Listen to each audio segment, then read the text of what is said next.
Hi, and welcome to the Heroes, Villains, and Sidekicks show. This is going to be a bonus episode this weekend because of Halloween. And I thought, it's Halloween. I have to do one of the quintessential bad guys of Halloween, and that is Michael Myers, the quintessential Halloween bad guy from John Carpenter's 1978 film, Halloween. Now, if you haven't seen this movie or any of the other many Halloween movies, there will be spoilers in this episode. So, if you haven't seen it, I'll leave a link to the movie in the show notes. Go ahead and pop that in this weekend. It is a fantastic watch. Halloween, the first one from 1978, is just an incredible movie. And Halloween 2 as well holds up really well. Well, before I start going into all the different movies, because there's so many of them, let's just go ahead and talk about the origin of Michael Myers. Michael Myers first appeared in John Carpenter's classic horror movie Halloween in 1978. Now, when we first meet Michael, we're actually seeing, it's a POV, we're seeing through the child's eyes. Michael Myers is a child in the beginning of this movie. And we're not really sure who this character is. The movie opens cold. We're not sure what's happening. And it's really quite creepy. And he wanders through the house and he actually picks up one of those plastic sort of clown masks and he puts that on. And now we're seeing the world through the sort of eye holes of these classic, plastic masks that we used to wear back in the day. And we're hearing his breathing, and the music is super creepy. The music is just a huge element in Halloween movies.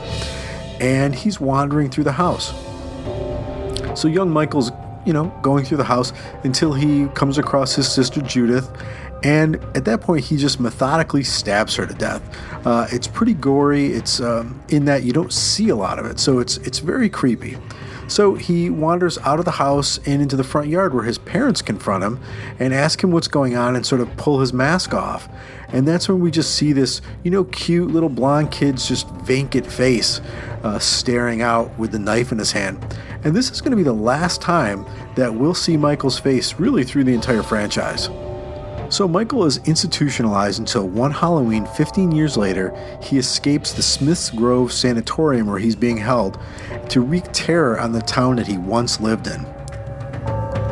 Now, he's actually returned to kill the last remaining sibling of his, a girl who didn't even know she was related to Michael, a woman named Laurie Strode. She had been adopted by a family, and they had wiped all that sort of knowledge from the books, and it's really known by just a few select people who her actual brother is. This was done to obviously protect her. Now, Laura and Michael battle throughout the movie. And, as he's referred to in the credits as the Shape, he's more than a man. I mean, he's evil incarnate. He is unstoppable. Laurie does all sorts of damage to him, and he just keeps on coming. In the end, Laurie and Dr. Loomis, who's been tracking Michael, believe they have defeated him. But when they go out to see his body, it's gone. Michael is loose again. And this is a theme that happens throughout pretty much all of the Halloween movies. Now, like I mentioned earlier, there are several Halloween films, and Michael is the main baddie in all of them, except for Halloween 3, Season of the Witch. Now, a lot of people just cannot stand this installment, but if you don't think of it as a Halloween movie, just a standalone horror flick, it's a pretty fun watch. Now, throughout all the movies, Michael just keeps coming back for more, and is always, quote-unquote, defeated, and there's always... And that's what's always been creepy about Michael. I mean, he just keeps coming back. He doesn't stop. And the thing that adds to that creepiness, and I just keep using that word because I find him to be one of the creepier of the sort of slasher. I don't even know if I consider him a slasher. Because, there's no quips, there's no smiling, no anything. He methodically moves through the scenes. He says nothing. And he wears this mask that has become its own sort of famous trademark of the movies, and he just keeps moving and moving. The mask is emotionless, and he just stares out from it, and again, it's pretty creepy. Now, he is by far one of my favorite horror baddies, and just a few fun facts about the films. There are actually 6 people who played the Shape, and the classic mask worn by Michael is actually an old Don Post mask of William Shatner. That's right, James T. Kirk. This was not a huge production. They didn't have a huge budget for special effects and to come up with this persona. And they tried some other things, and then they came across this mask, and they just gave it a white paint over and fixed the hair up a little bit on it, made it stand up. And they thought that look, that sort of vacant look, would really sort of sell the character as this unstoppable shape, this unstoppable force. And talking about the budget, this is the other incredible thing. This movie was produced on a budget of $300,000. That is crazy cheap, and it grossed over $47 million in the US box office and $70 million worldwide. Now this is equivalent to roughly $260 million, as of 2016 money. So this made it one of the most profitable independent films of all time.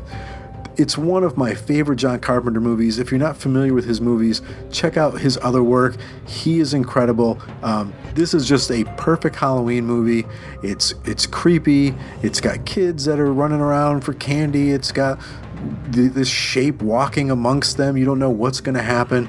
And I haven't spoiled a whole lot of it. I mean, it's a basic sort of slasher movie, but with an edge to it, just because of the music, the direction, the acting. I don't know if I mentioned it, but Laurie Strode is played by Jamie Lee Curtis, who just does a fantastic job as one of the classic Scream Queens. This movie can be found on Amazon. It can be found all over the place. Again, I'll leave some links to it in the show notes, along with some interesting images I saw among the websites that I found some of this information on. Well, I want to thank you for listening to this special Halloween episode of the Heroes, Villains, and Sidekicks show. Our theme music is by Broke for Free, and you can find links to other music that were on the show on our website, heroesvillainsandsidekicks.com. Now over at the newly redesigned site, you can also listen to the show, or even better yet, head over to iTunes and subscribe over there, where you could leave a review. We could use some reviews. They would be great. I would really appreciate it. Again, the site was redesigned so you can head over to the episodes page, and that's where I pretty much have a transcript of the show, some images, and usually links to different things you might want to check out that we sort of talk about in the podcast. And there you can also leave comments. So again, head over to iTunes, leave a review, subscribe, and head over to the site and look through the site. It's really fun working on it. I enjoy it a lot, just like I enjoy this podcast. So hey, we'll be back next week with more. Take care.